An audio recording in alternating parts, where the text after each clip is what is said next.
In the bustling entrails of the Starlight Bazaar, where the scent of burnt ion and fried glorg wafted through the air, humanity's last bastion of linguistic pride was about to face annihilation. Soren Quill, human linguist and reluctant participant in this grand cosmic flea market, weaved through the crowds like an eel in a fish tank. "Soren, my lad," croaked a voice from behind a stall piled high with what looked like alien tax returns and questionable beef jerky. It was Garlo, an old acquaintance with the charm of a rusted escape pod. Soren turned, half expecting a sales pitch involving his own spleen. "Garlo still selling those intergalactic divorce papers. Nothing says I hate you like a Martian prenuptial agreement," Garlo grinned, missing 3 teeth and sporting one too many eyeballs for comfort. Soren chuckled dryly. "You'd think with all the tech around, they'd invent a way to make marriage less painful." "Pain's half the fun," Garlo shrugged. "What brings you to this floating heap of regret?" "Work, unfortunately," Soren replied, pulling a crumpled note from his pocket. The paper was a relic in these parts, a testament to stubborn humanity's refusal to go fully digital. "Trying to track down some rare dialects," Garlo whistled low. "Good luck with that. Heard the Xylocs are up to something shifty." "Xylocs are always up to something shifty," Soren muttered. "They'd steal the air from your lungs if they could patent it." The Xylocs Consortium, a race of bureaucrats with the ambition of a black hole, had their tentacles in every corner of the galaxy. Rumor had it they were cooking up something big, and if whispers were to be believed, it involved Earth's languages. Soren continued through the bazaar, his mind swirling with thoughts of Xylox plots and the potential erasure of humanity's greatest achievement: swear words. He was so lost in thought that he almost walked straight into a precariously stacked tower of Sposian cheese. "Watch it, human," snapped an irritable vendor, his face a landscape of wrinkles and disdain. "Sorry," Soren mumbled, sidestepping the cheese with the grace of a drunken hippo. "Didn't see you there behind the wall of cholesterol." His destination was a dimly lit corner of the bazaar where Nyla Calder, the enigmatic trader with a penchant for trouble, held court. Nyla was known for having her finger on the pulse of the galaxy's underbelly, which was probably why it smelled like grease and desperation. Nyla was lounging behind a stall adorned with items of dubious legality. Her eyes locked onto Soren with the intensity of a predator eyeing a particularly tasty prey. "Soren Quill," she drawled, a smirk playing on her lips.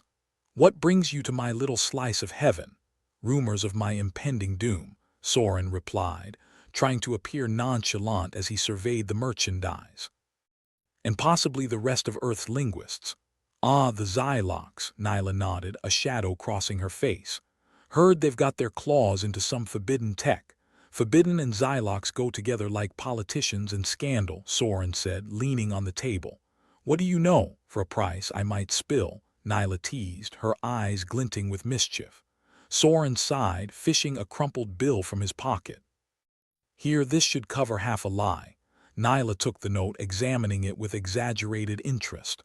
"Word is they're planning to erase Earth's languages, permanently." Soren's stomach churned. "You mean like wipe them out?" "Exactly," she nodded. "And it's not just the Xylocs. There's a bigger game at play." "Bigger than the Xylocs," Soren scoffed. "What's next? The whole galaxy decides to unionize against vowels." "Not far off," Nyla replied, her expression darkening. "Whatever they are planning, it's going to make the Babel Tower look like a minor misunderstanding." Soren chewed on this information like an overcooked steak. "Got any good news?" "You're still alive," Nyla offered with a sardonic grin. "For now." Soren's mind raced. If the Xylocs were truly intent on scrubbing Earth's languages from existence, it was time to rally the troops. Not that the troops would be much more than a ragtag bunch of linguists armed with dictionaries and an overdose of caffeine. "What's in it for you, Nyla?" Soren asked, narrowing his eyes. "Let's just say I have my reasons," she said cryptically, her fingers tapping an erratic rhythm on the table. "Mysterious as always," Soren muttered, trying to suppress the creeping sense of dread.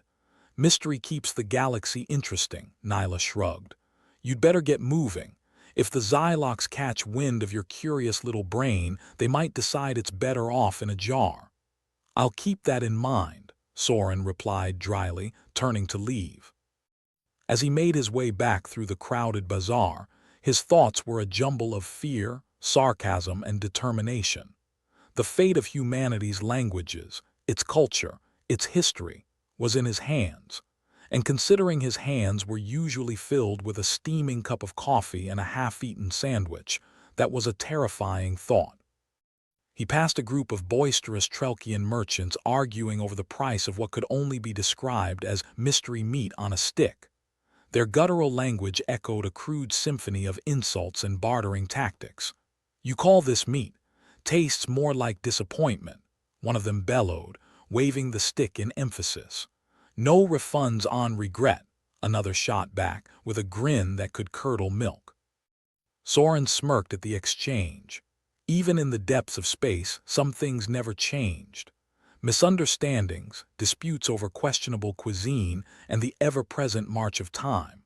Back at his quarters, if you could call a cramped metal box quarters, Soren flopped onto the makeshift bed, the weight of his newfound knowledge pressing down on him like a black hole.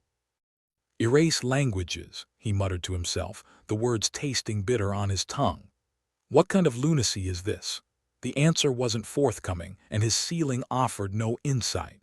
It was going to be a long night of plans, paranoia, and possibly a bottle of whatever passed for alcohol in this corner of the universe.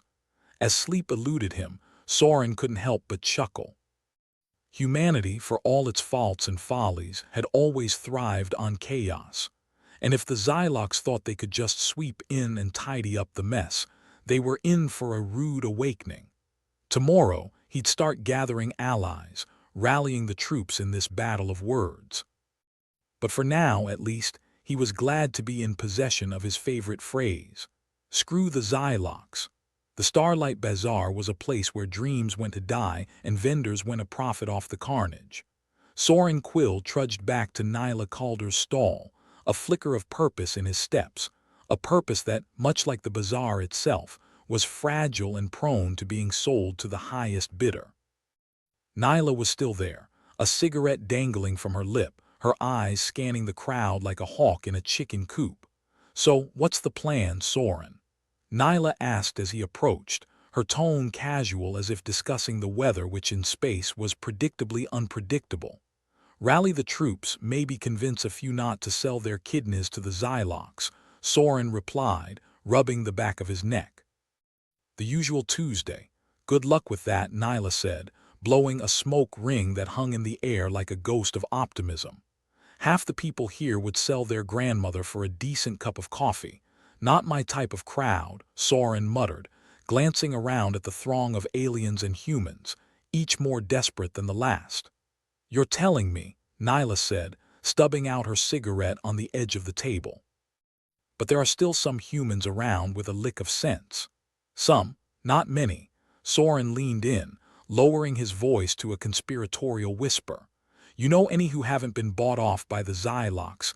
Nyla's eyes narrowed, and she nodded towards a cluster of humans gathered around a table that looked like it had been salvaged from a junkyard. "The Earth Coalition." Or what's left of it. The Earth Coalition was a ragtag group of human purists, clinging to their linguistic heritage like barnacles to a sinking ship. They were the last bastion of resistance, though calling them organized would be like calling a trash fire a bonfire. Soren approached their table, the din of the bazaar fading into background noise. The leader, a grizzled man named Tarkin, looked up from an ancient-looking book, his brows knitting together like they were trying to form an alliance. "Ah, Quill," Tarkin said, his voice gruff and seasoned with a lifetime of disappointment. "Here to join the fight or just sell us to the Xylocs neither," Soren replied, pulling up a chair. "I'm here for information." "And maybe a little help," Tarkin snorted, a sound like a broken engine. "Help? We can barely help by ourselves. The Xylocs are making it hard to even trust our own shadows. Rumor is they are offering unity through a single language," Soren said, watching the faces around the table harden. A galaxy's worth of bullshit, Tarkin said, slamming the book shut. Unity through oppression. They want us all speaking the same tongue so they can control the narrative. And some humans are buying it, Nyla added, appearing at Soren's side like an opportunistic cat. They think it'll help us fit in, make us stronger as a species. Stronger in a straitjacket, Soren quipped, earning a few tired nods from the coalition. The Xylox make it sound so appealing, Tarkin said bitterly. But they don't want unity. They want conformity. Soren leaned back, folding his arms across his chest. So what's the plan? Sit around and wait for them to erase us. We're not giving up, Tarkin said, his voice a growl. But our numbers are thinning. People are scared and fear makes cowards of us all. Fear also makes resistance all the more necessary, Soren pointed out. We need to rally those who still care. Easier said than done, Nyla said, her tone dry as desert sand. Most are just trying to survive, not get involved in a linguistic war. Soren considered this, tapping his fingers on the table. What if we give them something worth fighting for? Tarkin eyed him with suspicion. And what would that be? The preservation of our identity, Soren said, his voice gaining intensity. Our languages are more than just words. They're our history, our culture. If we lose that, we lose everything. A murmur of agreement rippled through the group, though it was tinged with skepticism. Hope was a hard currency here, easily counterfeited and rarely worth its weight. We'll do what we can, Tarkin said after a moment, though his tone was weary. Good, Soren replied. Because I have a feeling things are about to get worse before they get better. Nothing like a little optimism, Nyla said, her sarcasm sharp as a dagger. Better than the alternative, Soren shot back, standing up. Let's get to work. The rest of the day passed in a blur of hushed conversations and subtle handshakes. Soren did his best to rally support, though most humans he approached were already deep under the Xylox's bureaucratic spell. Promises of peace and prosperity had a way of drowning out the cries for freedom, especially when whispered in sweet, unifying tones. As the artificial lights of the bazaar dimmed to mimic the setting sun, a pointless exercise in a place where the concept of time was more theoretical than practical, Soren and Nyla found themselves in a less savory part of the market. Here, the air was thick with smoke and the underlying scent of desperation, a heady mix that would have made a lesser man turn tail. But Soren wasn't a lesser man. Just a man with questionable judgment. So what's next, fearless leader? Nyla asked, a teasing edge to her voice as they navigated the narrow alleyways. Try not to die, Soren replied, adjusting his coat. Tomorrow we'll see if we can disrupt some of the Xylox's operations. Hit them where it hurts. Ambitious, Nyla noted. And by hurt you mean their egos, right? Soren chuckled, among other things. Meanwhile, we need to make sure more people don't turn. Turning is easier when they are offering you a cushy seat on a new galactic council, Nyla pointed out. Which will probably end with them being metaphorically stabbed in the back, Soren countered. Or literally, depending on how bored the Xylox get, Nyla smirked. Always the optimist.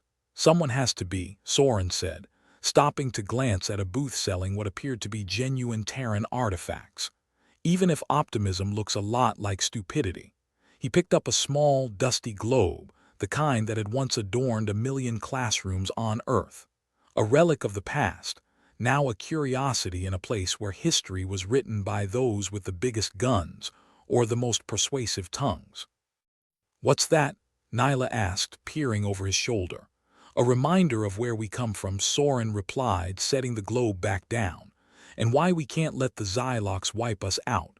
Sentimental, Nyla commented, her tone a mix of amusement and something softer. Maybe, Soren admitted, starting to walk again. But sometimes the past is all we have to guide us.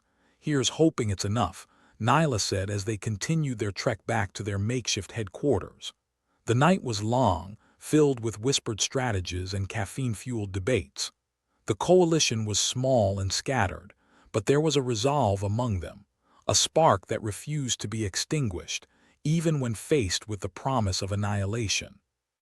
Soren lay down that night on his uncomfortable cot, his mind swirling with plans and possibilities. Sleep was a distant prospect, but he welcomed the chance to simply lay still, to let his thoughts tumble like dice in a loaded game. The Xylocs were strong, their influence vast, but Soren held onto a stubborn belief that the human spirit, though battered and bruised, was far from broken. And as long as words like freedom and resistance had meaning, there was hope yet. As he drifted off, the sounds of the bazaar, a symphony of chaos, corruption, and commerce, lulled him into a restless sleep. Tomorrow would bring new challenges, new threats, but for now, there was nothing more to do but wait. Wait and hope that he wasn't leading them all to their doom. It was a thin line between hero and fool, and Soren was starting to think he was straddling it like a tightrope, one gust of wind away from disaster. But that was tomorrow's problem. Tonight he would sleep and dream, and maybe, just maybe, wake up to a world where words still mattered. Soren Quill woke up to the sound of a sputtering ventilation system and the aroma of Nyla's cigarette smoke. "Time to change my life choices," he muttered, knowing full well that wasn't on the agenda for today.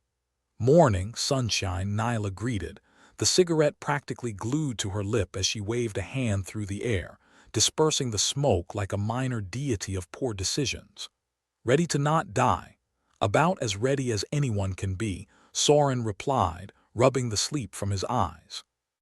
The cot had done wonders for his back, if by wonders you meant making it feel like a bag of angry cats tied together with barbed wire. They were gathered in what passed for a meeting room, 4 walls, a ceiling, and a smell that refused to identify itself, much like the vague sense of optimism Soren clung to. Garlo, an old acquaintance who had the charm of a rusted escape pod and the dental plan of a pirate, was already there. "Hey, Quill, heard you're planning a suicide mission today. Can I come?" Soren smirked. "Wouldn't be the same without you, Garlo. You bring your lucky wrench always," Garlo said, patting the tool like it was a beloved pet. "This baby's fixed more problems than you've caused." "Doubt that," Nyla interjected, plopping down in a chair. "So, what's the plan?" "Convince the Xylocs to let us keep our languages by reciting poetry at them." "Tempting. But no," Soren replied. "We're going to hit one of their language conversion nodes." "Thought we'd start small. Small like a death wish," Garlo muttered, but there was a grin on his face that suggested he was already in. "It's about sending a message," Soren continued. "And maybe, just maybe, get a few more humans to realize they're being sold a galactic-sized lie." "Wouldn't hold your breath on that one," Nyla said, exhaling a cloud of smoke that was practically a character in the room by now. "Speaking of breath-holding," Garlo said, "how's our air supply?" "Last I checked, it's about as reliable as a Xyloc's promise." "Getting worse," Soren admitted, "but we'll manage. We always do." "Yeah, until we don't," Garlo countered, his grin fading. "What if this goes south?" "It might," Soren acknowledged. "But if we do nothing, we're handing our future to the Xylocs on a silver platter. And I'm not that generous." "Let's hope the Xylocs are having an off day," Nyla said, flicking her cigarette into a makeshift ashtray. "I'd hate to die because they were feeling particularly efficient." The plan was straightforward, or as straightforward as bad ideas usually are. They'd slip into the Starlight Bazaar during the early hours, hit the conversion node, and get out before the Xylocs even noticed. Easy, right? Like stealing candy from a baby, assuming the baby was a cyborg with a penchant for high-tech security. They set out, the bazaar waking up around them, vendors setting up stalls with the enthusiasm of undertakers at a funeral convention. The air was thick with the smell of burnt coffee and regret.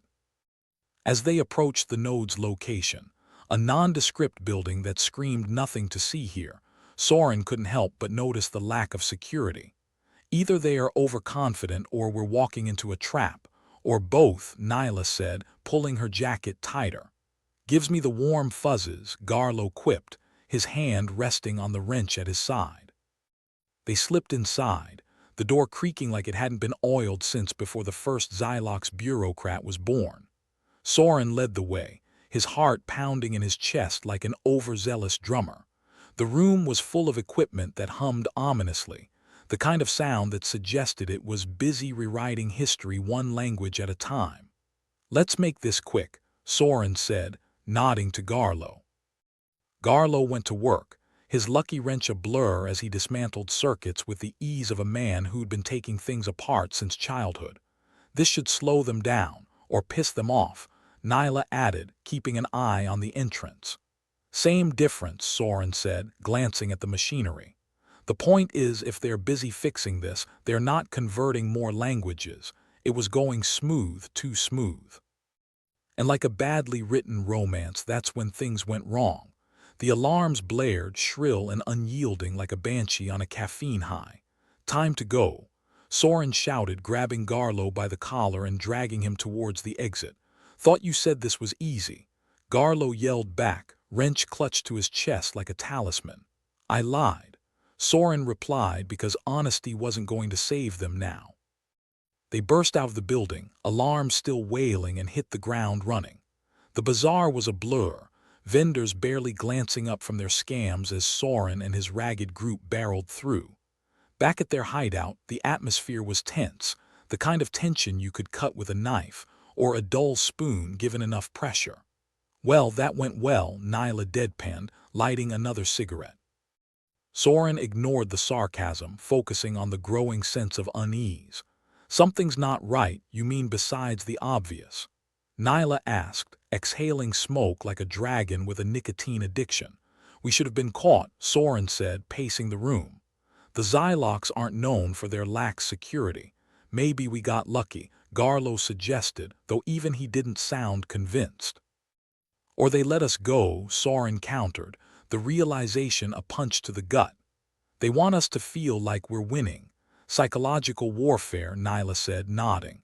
"Make us think we're making a difference when we're not." "Great," Garlo said, collapsing into a chair. "We're playing chess with a blindfold against someone who invented the game." Soren didn't respond.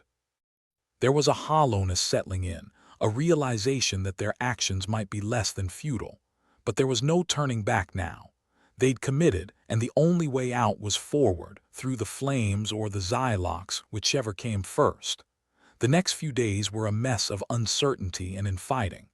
The coalition, already held together by little more than shared grievances, was splintering. Rumors spread faster than a virus on a spaceship full of unvaccinated passengers.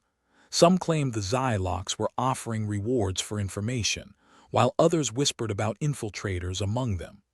Trust was a rare commodity and about as valuable as a bucket of water in a desert. "We need to pull it together," Soren said, addressing a room full of tired faces. "We can't afford to fall apart now." "Easy for you to say," a voice piped up from the back. "You're not the one with a Xylocs hit list hanging over your head." "Actually, I am," Soren replied, his tone dry as a bone. "Along with everyone else in this room." "Then what's the point?" another voice demanded. "We're outnumbered, outgunned, and our own people are turning against us. The point is, if we give up now, we're handing them everything they want on a shiny platter," Soren said, frustration creeping into his voice. "We're fighting for our future, our past. Hell, we're fighting for the right to even have a complaint." A murmur rippled through the group, a mix of agreement and skepticism. It was hard to rally troops when the enemy was as much within as without. "If we can't unite, we're done for," Nyla said, her voice cutting through the chatter. "The Xylocs win, and we're just another footnote in their bureaucracy." "Then how do we unite?" Tarkin asked, his grizzled face a map of worry. "When half of us don't even trust the other half, we need a win," Soren said, though even he wasn't sure what that looked like. "Something to remind everyone why we're here." "A miracle," Garlo suggested, though his tone was more resigned than hopeful. "I'll take a minor victory," Soren replied. "Miracles are for optimists." Over the next week they tried to regroup, to find some semblance of unity. But it was like herding cats made of molten lead. Every time they thought they'd made progress, something fell apart, leaving them scrambling to pick up the pieces. The Xylocs, meanwhile, were tightening their grip. Reports came in of new language nodes, of humans disappearing, never to be seen again. It was a slow death, a creeping nightmare, and Soren felt it closing in like a vice. "What now?" Nyla asked one evening, her cigarette glowing like a beacon in the dim light. "Same as always," Soren replied, though there was a weariness in his voice. "We keep fighting, keep pushing back, even if it feels like we're moving backwards." Nyla pressed. "Especially then," Soren said, a grim smile on his face. "Can't let them win that easily." The days bled into each other, a haze of missed opportunities and near disasters. The coalition was a shadow of its former self, but the spirit, though battered, wasn't broken. Not yet, and so they fought, against the Xylox, against their own doubts, against a future that seemed determined to crush them. In the end, Soren knew it wasn't enough. The Xylox were winning, slowly, surely. But he also knew that giving up was the only sure way to lose completely. And as long as there was breath in his body, Soren Quill wasn't about to let that happen. Even if the odds were stacked higher than a bureaucrat's paperwork pile. Even if hope was a flickering candle in the vacuum of space. Soren Quill sat hunched in the dim light of the meeting room, leafing through a stack of reports that were as grim as the odds against them. The Xylox were upping their game, targeting Earth's few remaining cultural hubs with the precision and coldness of an accountant auditing a child's piggy bank. They were converting languages faster than a politician could change positions, and the Earth Coalition's efforts felt like they were trying to dam a river with a sieve. "We're screwed," Soren muttered to himself, the paper in his hand feeling more like a death sentence than a report. "Positive as always, I see," Nyla said, appearing in the doorway, a cigarette dangling from her lips like an extension of her personality. "Got any good news for us, or are we all just waiting for the end?" Soren looked up, a weary grin on his face. "Well, we're not dead yet." "Fantastic. I'll break out the champagne," Nyla replied, blowing out a plume of smoke. "Actually," Soren said, standing up and crossing the room, "there might be a glimmer of hope." "Don't get too excited, it's more of a flicker, really." "Do tell," Nyla said with a raised eyebrow, her curiosity piqued despite her cynicism. Soren unfolded a tattered piece of paper, its edges frayed like the nerves of everyone in the room. "According to this, there's an ancient human artifact that could potentially counter the Xylox tech. It's called the Babel Drive." Nyla gave a skeptical snort. "The Babel what now?" "Sounds like something out of a bad sci-fi novel." "Yeah, well, desperate times, desperate measures, all that jazz," Soren shrugged. "If it exists, it could reverse the language conversions, maybe even protect us from future attacks." "You believe in this fairy tale?" Nyla asked, taking a long drag on her cigarette. "What choice do we have?" Soren replied. "And besides, fairy tales are all we've got left." Before Nyla could respond, Garlo entered the room, his usual swagger slightly dampened by the weight of recent failures. "Heard you found a magic trick, Soren. Does it involve pulling a rabbit out of a Xylox hat?" "Something like that," Soren said. "But first, we need to get our hands on it." "Great," Garlo said, slumping into a chair. "So where's this miracle gizmo?" Soren tapped the paper. "It's rumored to be hidden in the underbelly of Old Sol. Problem is, getting there's a bit of a nightmare." "Oh, just a bit," Nyla said with a wry smile. "Please tell me more about this utopia called Old Sol." "Last I heard, it's a wretched hive of scum and villainy," Garlo chipped in. "But hey, at least we'll feel at home." "There's a catch," Soren admitted, ignoring Garlo's sarcasm. "The Xylox have a blockade around the area. Getting in will be tricky." "And by tricky you mean suicidal," Nyla interjected. "More or less," Soren conceded. "But if we can slip past, we might just find the Babel Drive." "Slip past a Xylox blockade." "Easy peasy," Garlo said, his voice dripping with irony. "We'll just need a miracle, a distraction, and a bit of dumb luck. Got those lying around, Soren?" "Actually, we might have something," Soren said, looking at Nyla. "Your past life as a tech smuggler, think you could use those skills to sneak us in?" Nyla hesitated, her eyes narrowing as she considered the implications. "Yeah, I suppose I could." "If we all end up in Xylox prison, though, I'm blaming you." "Deal," Soren grinned, though his mind was racing with the enormity of what they were planning. "But we'll need a ship, and not just any ship, a fast one." Garlo let out a low whistle. Good luck finding one in this rust bucket of a station. The only thing fast around here is how quickly they take your money at the bazaar. Then we'll have to get creative, Soren said, the wheels in his head turning. We need something that can outmaneuver and outrun anything the Xylox throw at us. Got just the thing, Garlo said, a hint of mischief in his eyes. Heard of an old freighter docked near the edge of the bazaar. It's got a reputation for speed and rust. Better start praying to whatever gods you believe in, Nyla said, stubbing out her cigarette. Because we're going to need all the divine intervention we can get. 2 days later, they found themselves standing on the edge of the Starlight Bazaar's docking bay, staring at a ship that looked like it had seen better centuries. The freighter, dubbed the Starshaker, was a relic from a bygone era, its hull pockmarked with dents and scorch marks that told tales of past adventures or misadventures. If this thing can fly, I'll eat my wrench, Garlo said, unconvinced. Spoken like a true pessimist, Soren replied, inspecting the ship with a critical eye. But it's our best shot. I wouldn't call it a shot, Nyla chimed in. More like a desperate gamble with the odds stacked against us. Soren smirked. Wouldn't have it any other way. They boarded the Starshaker, and Garlo set to work on the controls, muttering curses under his breath as he coaxed life into the rusting beast. With a groan and a shudder, the freighter awoke, its engines sputtering like someone trying to clear their throat after a marathon smoke. Think she's got one more adventure in her, Garlo said, more to himself than anyone else. Or at least half an adventure before she falls apart. Half is all we need, Soren replied, strapping himself into the pilot's seat. Everyone ready. As ready as I'll ever be to embrace oblivion, Nyla said dryly, taking her place in the cockpit. With a nod, Soren guided the Starshaker out of the docking bay and into the void of space.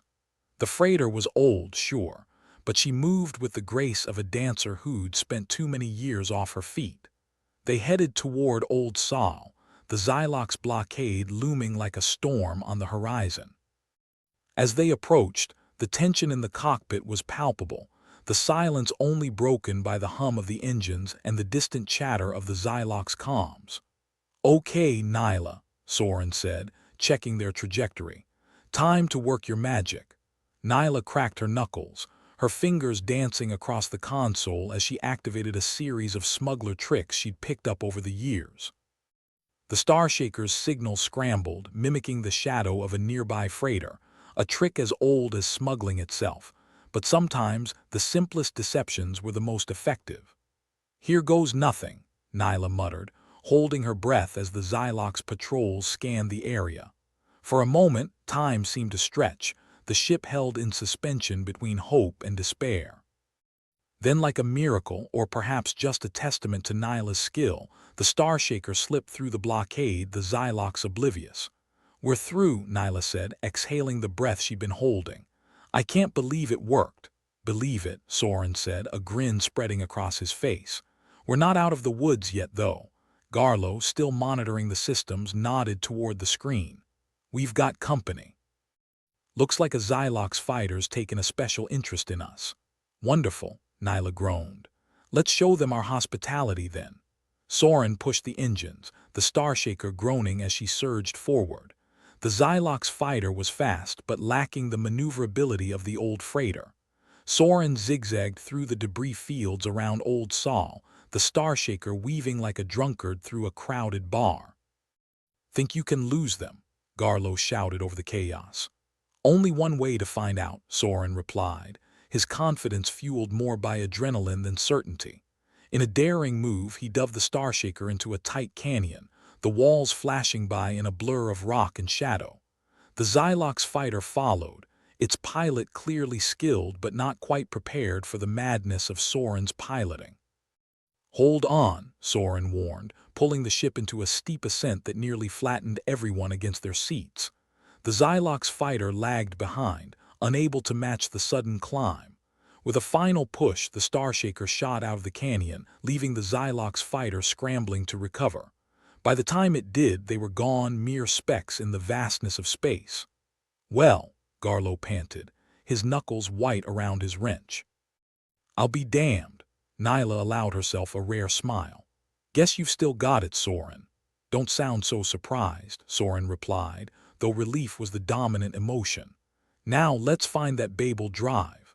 Old Sol loomed ahead, a forgotten relic of humanity's past, its surface a labyrinth of ruins and secrets.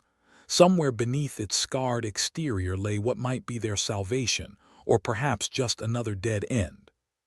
Here's hoping we didn't do all that for nothing, Garlo said, adjusting his grip on the controls.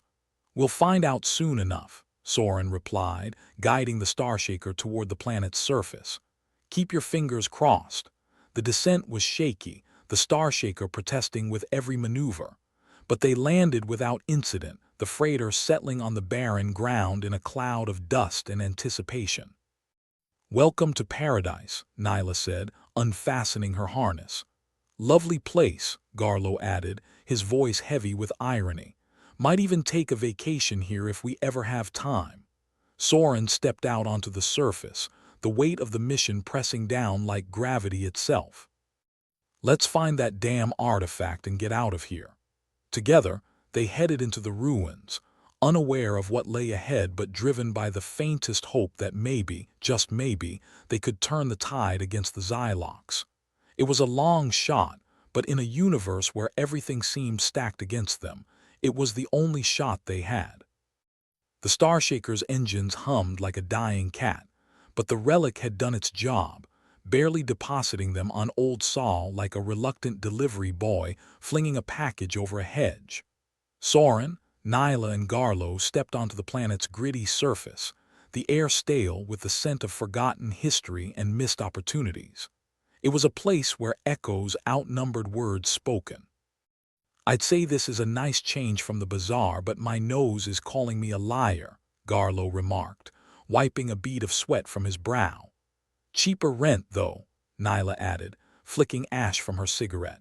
If you don't mind the neighbors.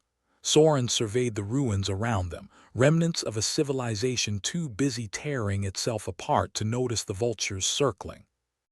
The Xylox had stationed this blockade like a bouncer at a club nobody wanted to enter, so naturally they had to find a way in. And now, with the Starshaker grounded and the threat of discovery looming, they were left with one choice: keep moving. All right, Soren said, trying to sound more confident than he felt. We've got a bit of a trek ahead of us. Babel Drive's supposed to be near the old cultural archives. Let's move before the Xylox come looking for who kicked their door in. With nothing but optimism and a map they hoped wasn't fictional, the trio set off toward their destination. The path was littered with debris, as if someone had tried reassembling a jigsaw puzzle using only a sledgehammer. Ruined buildings lined the streets, their windows like the eyes of people who'd seen too much.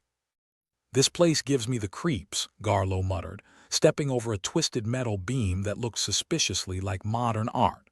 Like horror movie creeps. Good thing I skipped breakfast, Nyla said, taking a drag from her cigarette. If this place doesn't kill you, the decor will. Soren led the way, trying to ignore the gnawing doubt that had taken up residence in his gut. Their mission had all the makings of a legendary failure, if they survived to tell the tale.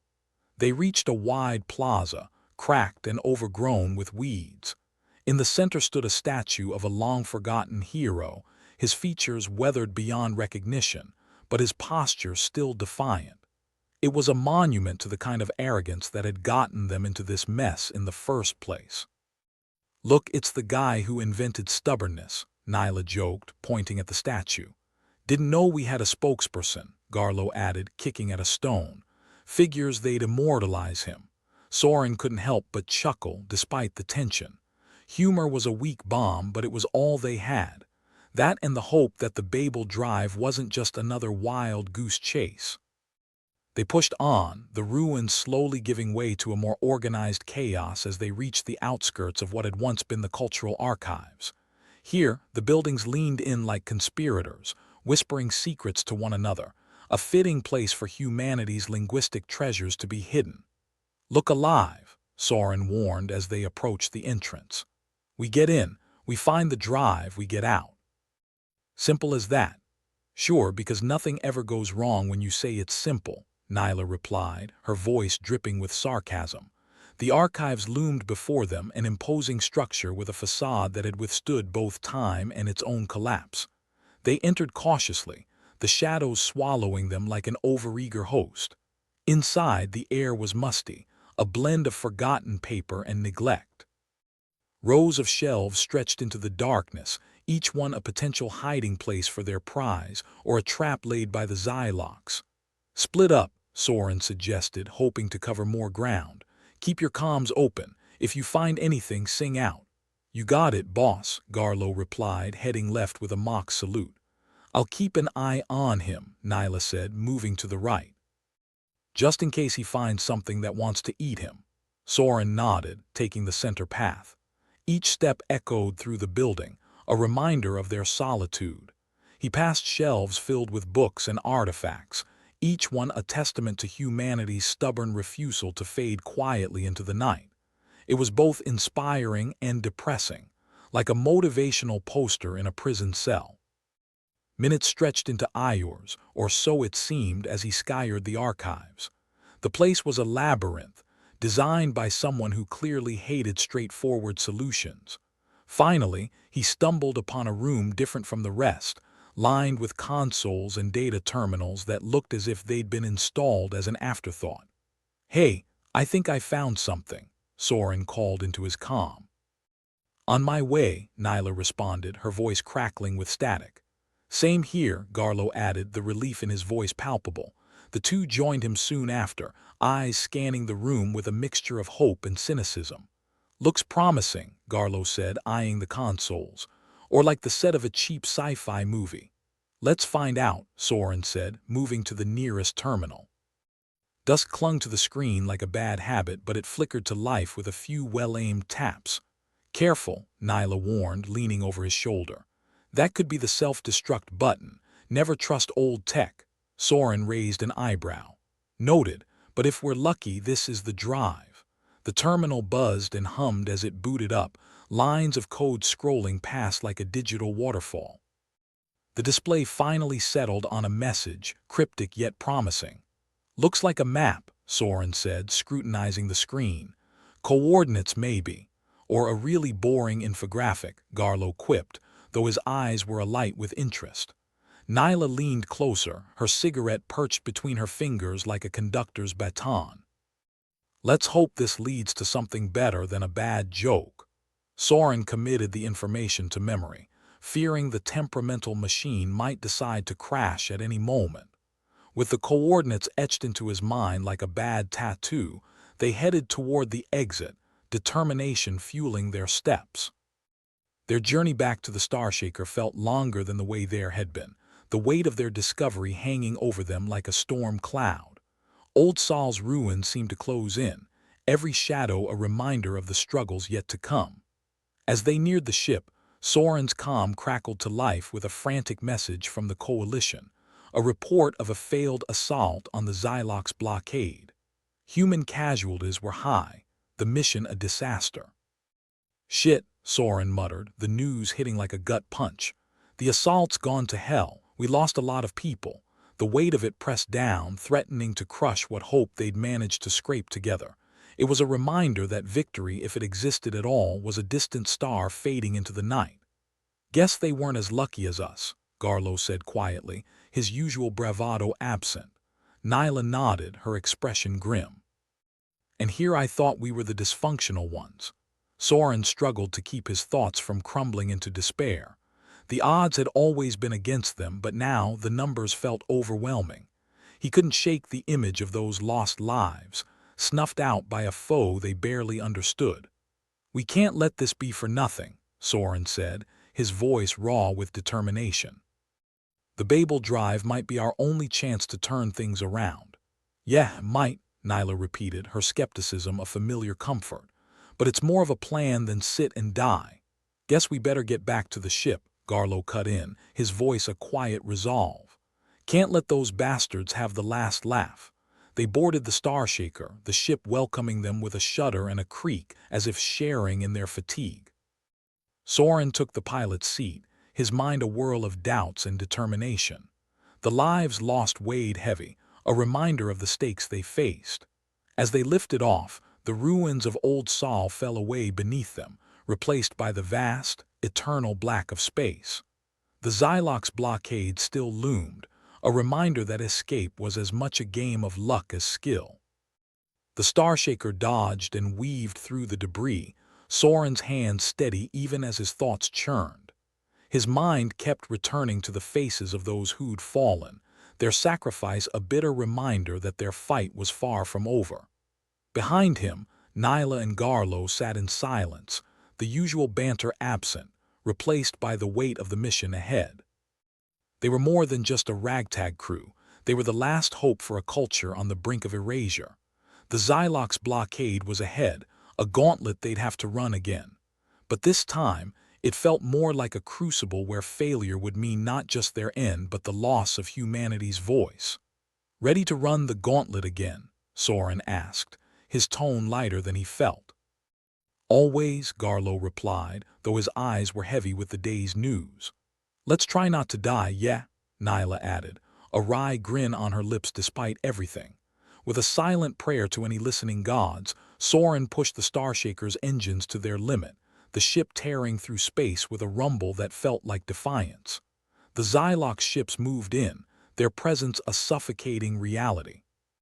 "Brace yourselves," Soren called, the thrill of the chase a familiar but unwelcome companion. They danced through the blockade, the Starshaker responding with a grace that belied its rusting shell. The Xylox ships pursued, their trail a stark reminder of the odds they faced. In the cockpit, tension hung thick, but so did resolve. The world might have been against them, but they'd come too far to back down now. As they broke through the blockade, a cheer erupted in the cockpit, the relief palpable despite the knowledge that the fight was far from over. They were battered but unbroken, a testament to the resilience that had brought them this far. But as they set course for safer space, Soren couldn't shake the doubt that gnawed at him. With the losses they'd suffered, victory seemed like a distant dream, and the weight of leadership felt heavier than ever. For now, though, they were alive and they had a chance. Sometimes, in a universe determined to tear you apart, that had to be enough. The Starshaker hummed along, a metallic beast complaining about its burden. Soren, Nyla, and Garlo occupied their usual seats in the cockpit, their eyes scanning the emptiness of space like it was the bottom of a coffee cup, hoping for a last drop of optimism. Soren rubbed his eyes. "Well, that was a piece of cake," he said. "If the cake was made of razor wire and disappointment." "More like a pie to the face," Garlo replied, "and not the funny kind with whipped cream." Nyla took a long drag from her cigarette, exhaling slowly. "I don't remember signing up for this much excitement. I thought the coalition was more about angry meetings and less about dodging death." "Guess we found the express lane to the wrong side of history," Soren said, trying for humor but landing closer to truth. After a moment of silence, Nyla leaned forward, her eyes sparking with something that wasn't quite insanity but close enough to be interesting. "All right, listen up. I've got an idea." Soren raised an eyebrow. "Does it involve not dying? Because I'm all ears." "More or less," Nyla said, flicking her cigarette. "We need to stop playing by the Xylox's rules. They may have the bigger guns, but we've got something they don't: ingenuity and a deep-rooted hatred for authority." Garlo snorted. "In other words, we're scrappy but stupid." "Exactly," Nyla confirmed with a grin. "We need to strike from the shadows like that one time at the bazaar." Soren remembered the bazaar with its labyrinthine alleys and vendors with morals as flexible as their pricing. "What are you suggesting? We sell them some knockoff merchandise and hope they choke on it." "Close. We tap into our contacts there, get them to rally some support. We've got friends in low places, and it's time to cash in on those dubious favors." "Dubious is putting it mildly," Soren said, pondering their options. "But if it means not getting obliterated by the Xylox, I'm in." Nyla's smirk grew wider. "We need to outthink them, use our best asset." "And what's that?" Garlo asked, genuine curiosity in his voice. "Human stupidity," Nyla replied, deadpan. "The Xylox won't see it coming. They're too logical." "Right," Soren said, nodding slowly. If we can turn our biggest flaw into a weapon, we might just stand a chance. But what's the actual plan? Garlo interjected, clearly not content with just broad strokes. Nyla took another drag. Divide and conquer.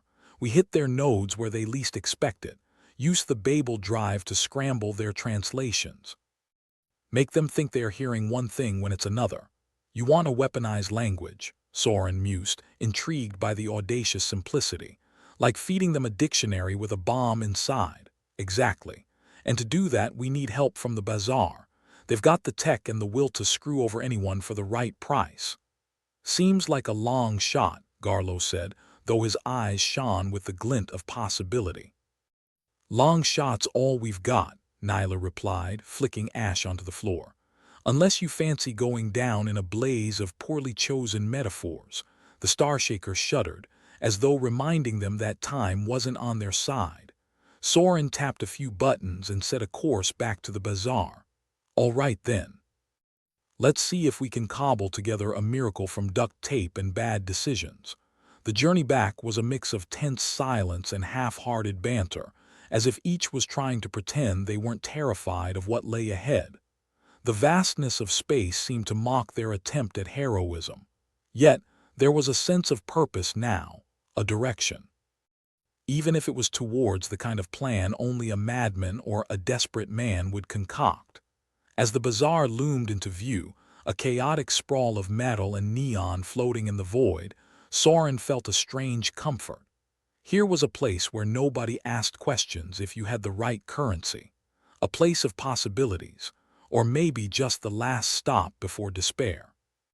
The Starshaker docked with a groan, as if glad to be rid of its troublesome cargo. The gangway lowered with a screech, and the trio stepped out into the frenetic life of the bazaar. The market was all noise and color, a chaotic ballet of dodgy dealings and whispered transactions. The kind of place where you'd lose your wallet and find a knife in your back, all before breakfast. Nyla led the way, her cigarette smoke trailing behind like a signal flare. All right, let's split up and see who's still willing to owe us favors, Garlo nodded. I'll check with the mechanics. Maybe they've got something that goes boom. Soren and Nyla exchanged glances. We'll hit the tech vendors, see if anyone's feeling generous. Generous? Garlo snorted. In this place. Good luck with that. The group dispersed into the swirling mass of bodies and stalls, each person hoping to find the right kind of ally among the rogues and renegades. The bazaar, for all its grime, had an unspoken code. Enemies today, allies tomorrow, depending on which way the wind blew or which way the money flowed. Soren found himself meandering through the tech district, a place where you could buy everything from a toaster that sang opera to a device that promised eternal youth for your houseplants. He stopped at a vendor, a grizzled old man with more scars than teeth. Need something, the vendor grunted, eyeing Soren like he was a particularly suspicious fungus. Yeah, some information, Soren replied, leaning on the counter. Specifically, how to make life really inconvenient for the Xylox. The vendor chuckled, a sound like gravel in a blender. Ah, you're looking for something special.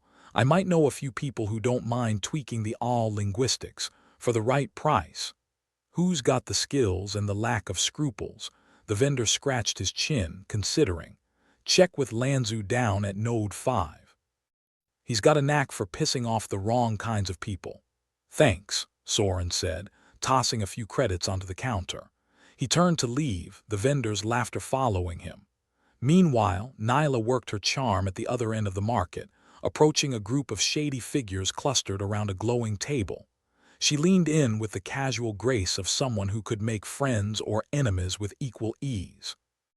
Gentlemen, she greeted, her voice smooth, I hear you're the type who appreciates a little chaos. One of them, a wiry man with a twitchy eye, glanced up. Depends on the chaos. What's in it for us? Let's just say we're offering a chance to stick it to the Xylox in a way they won't see coming, and there might be some rewards involved. Purely altruistic, of course. His lips twisted into a smirk. Altruism's the new black, eh?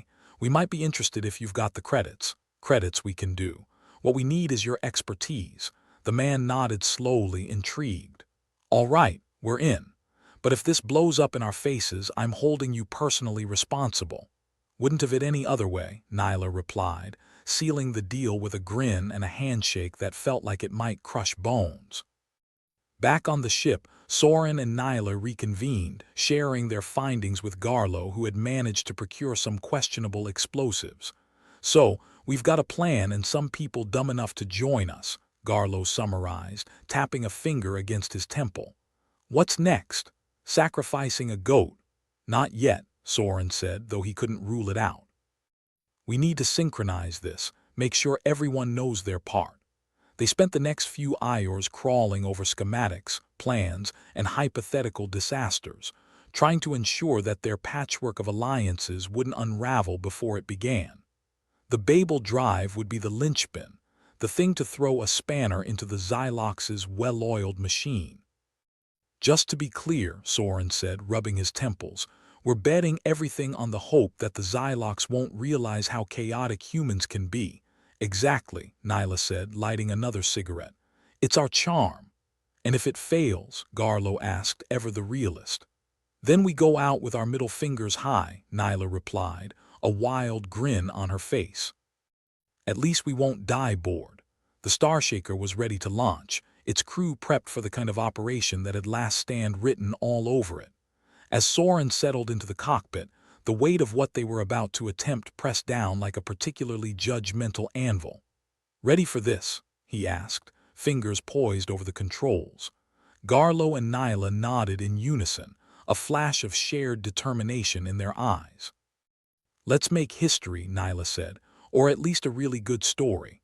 And if we die," Garlo added with a smirk, "then we'll haunt the Xylox," Nyla promised. "Forever." With one last breath, Soren engaged the Starshaker's engines, propelling them into the void. The bazaar shrank behind them, a hub of misfits and alliances now set in motion. And ahead, the infinite black of space, filled with the promise of chaos and the slim hope of victory. Their plan was as mad as it was daring, the kind of gambit that relied on luck, lunacy, and a healthy dose of human stubbornness. But as the Starshaker hurtled toward their destiny, they knew one thing for certain. They were ready to give the Xylox a lesson in unpredictability. And maybe, just maybe, change the game for humanity. The Starshaker hummed through the void like an overworked beehive with a caffeine addiction, shaking just enough to remind its occupants that space travel was a privilege, not a luxury. Soren Quill stared out the viewport, the swirling stars offering no comfort, just a quiet reminder of how alone they were against the universe's bureaucratic overlords. "All right," Soren said, breaking the silence that had settled like a dust blanket. "We know what we're doing, right?" Garlo snorted, his laughter edged with madness. "Pretending to, at least." Nyla blew a smoke ring that drifted lazily upwards. "We've got a ragtag band of opportunists backing us up.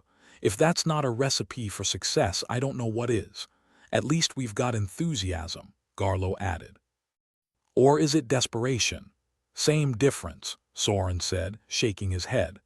"Let's just hope it doesn't end with enthusiastic funeral arrangements."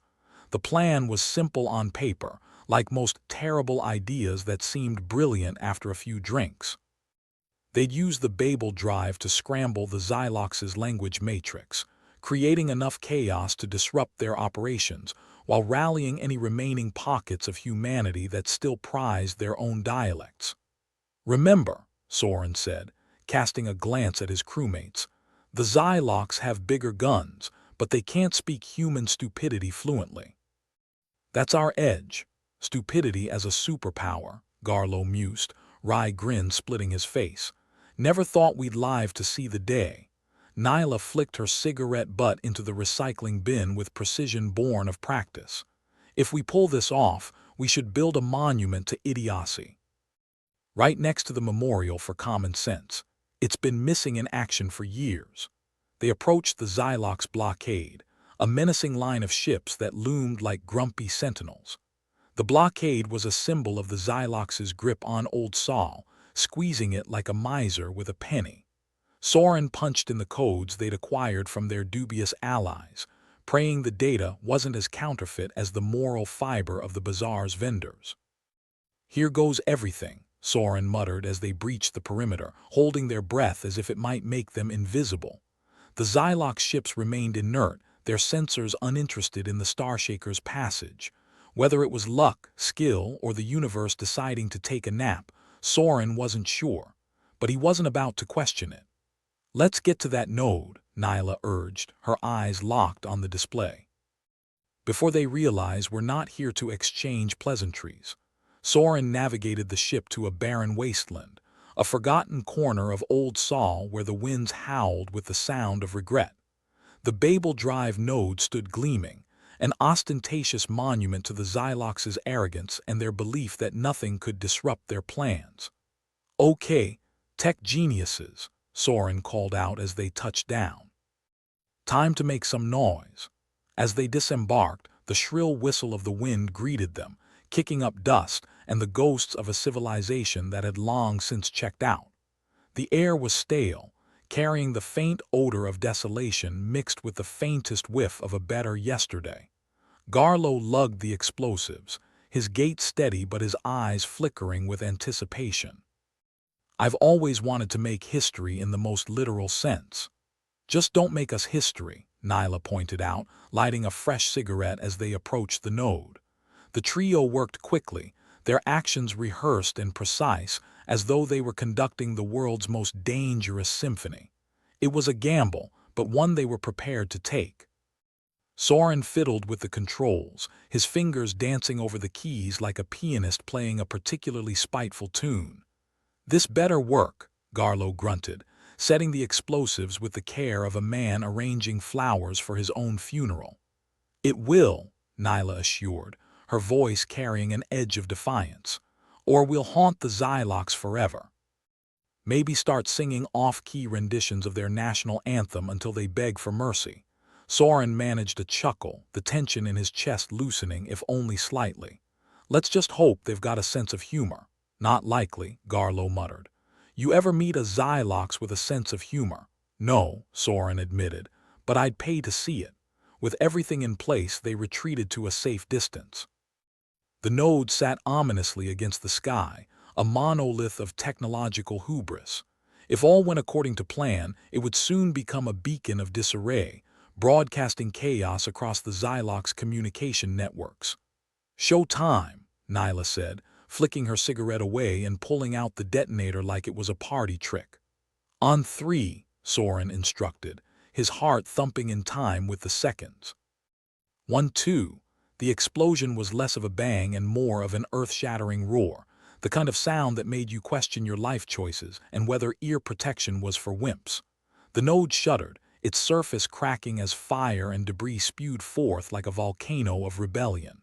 "Well," Garlo said, surveying the destruction with a mix of satisfaction and disbelief, "there go our deposit." Soren couldn't help but grin. "Worth it." The Xylox ships, finally roused from their bureaucratic stupor, swarmed like angry hornets. But with their communications scrambled, orders were garbled, and the precision that once defined them now became their Achilles heel. "Let's make a run for it," Soren shouted, bolting for the Starshaker. Before they figure out which end is up, the trio clambered aboard, the ship's engines whining into life as Soren punched in the coordinates for a hasty retreat. The Babel Drive hummed to life, its own version of an orchestra warming up for a finale. As they took to the sky, the chaos they'd sown spread like a virus, infecting the Xylox systems with a dose of good all-human unpredictability. Soren could almost imagine the confusion on those alien faces, their plans unraveling one mistranslated word at a time. "Here's to human ingenuity," Nyla toasted, raising an imaginary glass. "May it always be underestimated." The Starshaker pierced the atmosphere, leaving behind a planet reborn in the fires of its own stubbornness. Humanity's languages, their culture, their chaotic charm, it was all still there, alive and kicking, flipping the bird to those who'd tried to erase it. "Think they'll remember this?" Garlo asked, glancing back at the wreckage receding in their wake. "They better," Soren said, leaning back in his seat, exhaustion mingling with triumph. "If they don't, we'll remind them." The Xylox blockade, now a disorganized mess of ships and scrambled orders, faded from view. They'd done it, against odds, against logic, against everything but their own recklessness. And in the process, they'd shown that humanity wasn't just a collection of languages or histories but a force of nature, chaotic and unstoppable. As the stars stretched out before them, the crew of the Starshaker allowed themselves a moment of quiet victory. They'd set out to change the game, and in the end, they'd done just that. In a universe ruled by order, they'd reminded everyone that chaos had its place too. And perhaps, just perhaps, humanity's story wasn't over yet. The Starshaker hummed contentedly through the void, vibrating with the barely contained enthusiasm of a ship that's just punched a bully in the face and gotten away with it. Soren Quill leaned back in his seat, letting the tension drain from his muscles like cheap coffee through a sieve. "What now?" Nyla asked, her voice a blend of exhaustion and triumph as she lit another cigarette, the end glowing like a tiny, rebellious sun. Soren smirked, the lines of worry on his face momentarily softened. "We bask in the glory of our reckless stupidity and pray the Xylox stay confused long enough for us to get a head start." Garlo chuckled, the sound like gravel rolling down a hill. "A head start to where? The universe is still their playground and we're just the annoying kids scribbling on the walls." "We've made our mark, though," Soren replied, staring out at the stars, each one a tiny pinprick of hope. "Earth's languages, our cultures, they're safe. For now. We did something good today." "Good's overrated," Nyla said, blowing smoke rings that danced in the cabin air. "I'll settle for not totally screwed." The Starshaker sailed on, leaving behind the chaotic aftermath of their handiwork. The Xylox ships, no longer a unified legion of regulatory nightmares, floundered in the wake of scrambled orders and mistranslations. Humanity had thrown a wrench into the gears of their well-oiled machine, and the echo of that metallic clang would resonate for light years. Nyla leaned over the console, her expression shifting from her usual sardonic amusement to something resembling sincerity. "You think the folks back at the Starlight Bazaar will get the message? That we're not just rolling over?" Soren shrugged, the gesture more philosophical than dismissive. "The Bazaar's got its own language, a mix of greed, desperation, and opportunism. If they can capitalize on our chaos, they will. And if not, well, nothing says thank you like a bit of black market trading." Garlo looked up from the control panel, a mischievous glint in his eyes. "Maybe they'll name a sandwich after us. The Starshaker Special, full of questionable ingredients and liable to give you indigestion. Or a headache," Nyla added, chuckling. "We certainly gave the Xylox one." The ship's comm system crackled to life, and Tarkin's gruff voice came through, a welcome intrusion on the silence. "Starshaker, do you read?" "We read you, Tarkin," Soren replied, his voice tinged with a weary satisfaction. "Mission accomplished. The node's toast." "Good work," Tarkin said, the gruff approval as rare as rain on Mars. "The Earth Coalition is buzzing. You've given us a fighting chance." Soren exchanged a look with his crewmates, a silent acknowledgement of the madness they'd willingly embraced. "Any word from Old Sol?" "Reports are coming in," Tarkin replied. "The Xylox are in disarray and we're seizing the opportunity to regroup and coordinate. Your stunt might just turn the tide. Might just." Soren knew better than to count unhatched chickens, especially when they'd been laid in the hostile coop of the universe. "We're heading back soon. Might need a bit of R&R before the next round of chaos." "You've earned it," Tarkin said, his voice softer now, almost paternal. "See you soon. Try not to get into too much trouble on the way." Soren chuckled as the comm went silent, the promise of a moment's peace more precious than the rarest elements in the galaxy. "Too much trouble, us? Never." The Starshaker continued its journey, the stars blurring past in a tapestry of light and darkness. It was a long ride home, but one that gave them time to reflect on what they'd achieved, or in Garlo's case, plot their next act of strategic insanity. "You know," Nyla mused, exhaling smoke that curled in the air like a lazy serpent, For a moment there, I thought we might actually die out there. Soren nodded, a wry smile tugging at his lips. The Xylox might have been doing us a favor. At least we wouldn't have to pay off the Starshaker's maintenance fees. Plus, haunting them sounds like a pretty sweet gig, Garlo added. Imagine the haunting possibilities, spooky noises, random cold drafts, mysterious malfunctions. Screw that, Nyla said with a grin. I just mess with their coffee machines. No one fights well without caffeine. Soren laughed, the sound rich with relief. Their victory was as fragile as a soap bubble, but right now, it was enough.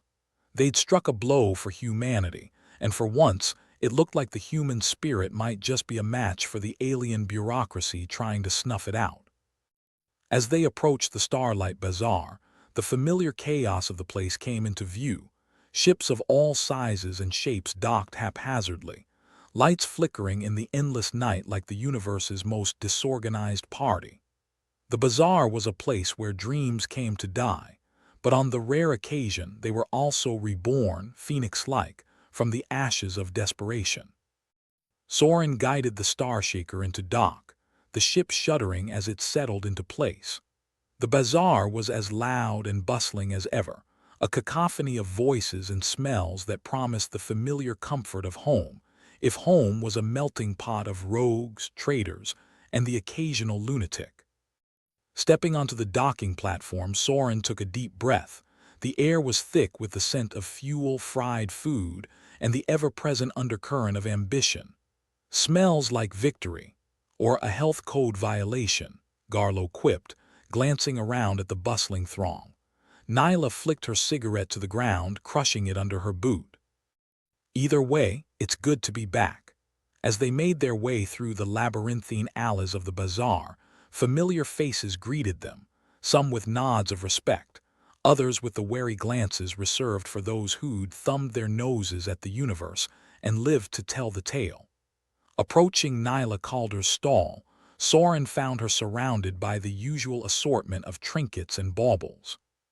She gave them a once-over, her cigarette dangling precariously from her lips. "Back from the dead, huh? Close enough," Soren replied with a grin. "Heard the bazaar's buzzing with news of our little escapade." Nyla Calder blew out a stream of smoke, her eyes twinkling with a mix of amusement and incredulity. "You lot have got the Xylox in a tizzy. Can't say I'm not impressed. If they ever catch wind of what you did, they'll probably put a bounty on your heads. Good thing we're not planning on sticking around for the bounty hunters to show up," Nyla added, the other Nyla, her tone dry as an asteroid belt. Soren nodded, the reality of their situation settling in like a comfortable yoke. "We'll lay low for a bit, let things cool off, but we'll be back. The Xylox aren't done playing, and neither are we."